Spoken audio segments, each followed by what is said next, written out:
Hey there, Coach Ben. Chris Thomason up in Portland at the Community Center right across the street from GP Wildcat Field. I'm here previewing the two separate 5A all-local baseball series in the third round.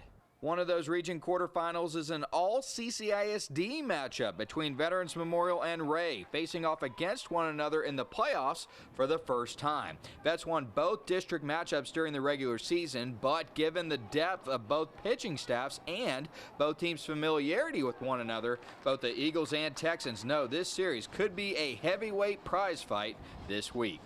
Yeah, just like our freshman year against King. I mean, the intensity is a lot higher. You played with these guys for years. I mean, you know everything about them, so it just makes it that much more exciting. It's going to be a dogfight. We know a lot about each other.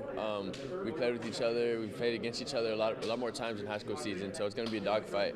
It's just going to come down to who plays the game right and who gets rewarded. That series tentatively set to begin Thursday night at Cabaniss, weather pending. To see the full slate of games for the 17 teams remaining in the baseball and softball playoffs, head on to KIIITV.com.